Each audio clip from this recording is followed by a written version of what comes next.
कोई ज़रूरत नहीं है तलाक लेने की। जी, आपने मुझे बिल्कुल सही सुना है, तलाक लेने की कोई ज़रूरत नहीं है। क्यों मैं ऐसा कह रहा हूँ? आज की डेट में पति पत्नी में कोई भी ज़रा सा झगड़ा हो जाए तो पत्नी बिल्कुल भी कोशिश नहीं करती कि घर को बचा ले, संभाल ले। इवन दो मायके वालों के कहने में आके या किसी भी वजह से वो क्या करेगी, पति के ऊपर दुनिया भर के केसेस कर देगी। आज की डेट में बताने वाला हूं पतियों के लिए एक ऐसा उपाय, जरूरी नहीं है कि तलाक लेना ही समाधान है। और वीडियो को अंत तक देखिएगा, एक ऐसी जानकारी मैं देने वाला हूं जो बहुत बहुत महत्वपूर्ण होने वाली है। आपने इस तरह की वीडियो जनरली नहीं देखी होगी आमतौर पर। आपने सिर्फ सुना होगा तलाक ले लो या ये केस डाल दो, सेक्शन 9 डाल दो। जी नहीं, मैं कुछ और बात करने वाला हूं, तो मैं इसलिए कह रहा हूं वीडियो को अंत तक पूरी देखिएगा, तभी आप समझ पाएंगे कि इस वीडियो में मैं क्या बताने वाला हूं। तो चलिए शुरू करते हैं। लेट सपोज आपकी वाइफ ने आपके ऊपर एक केस फाइल किया है और वो केस है 498A का भी हो सकता है, घरेलू हिंसा भी हो सकता है, या फिर वो लड़की आपकी वाइफ जो है मेंटेनेंस का भी क्लेम कर रही हो सकती है अपने बच्चे के लिए और खुद के लिए। इस कंडीशन में आपको परेशान, डरने, घबराने की आवश्यकता नहीं है।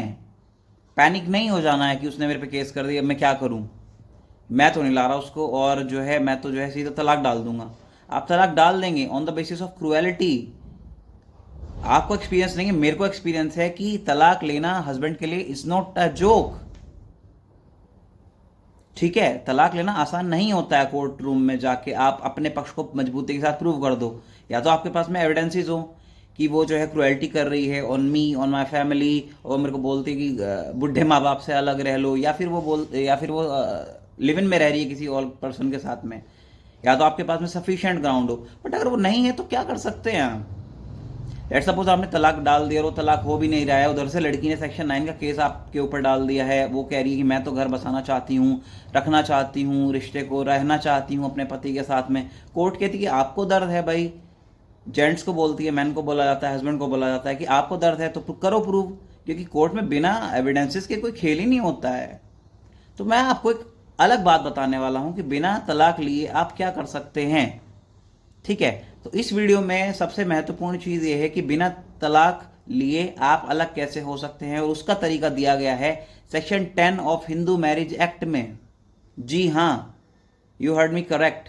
सेक्शन 10 बताता है जुडिशियल सेपरेशन, न्यायिक पृथक्करण। मतलब कानून आपको पृथक कर देगा पति पत्नी को एक दूसरे से बिना तलाक लिए भी। साउंड कुछ है इंटरेस्टिंग सा, कि बिना तलाक लिए भी आप अलग हो रहे हैं।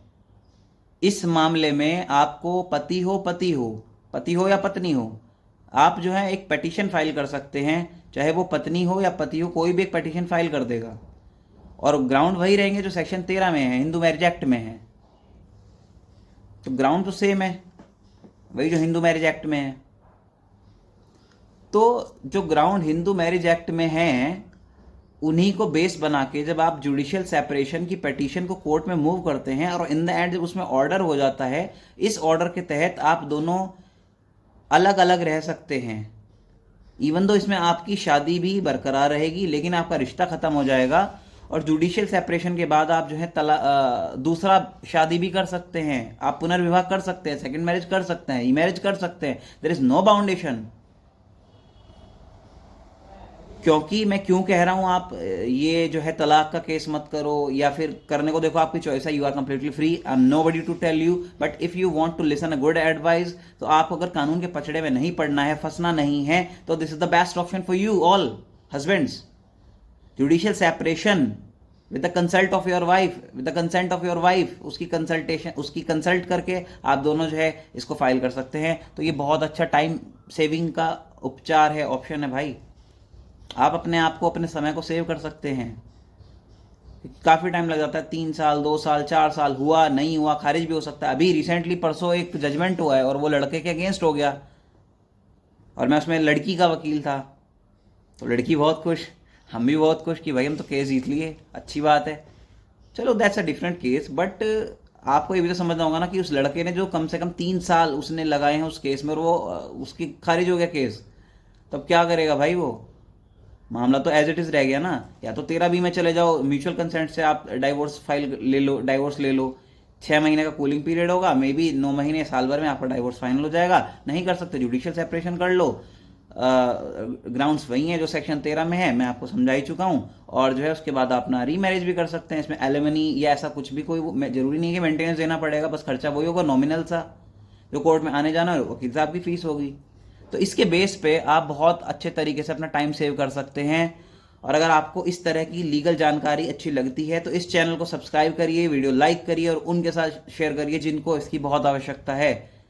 Thank you so much for watching.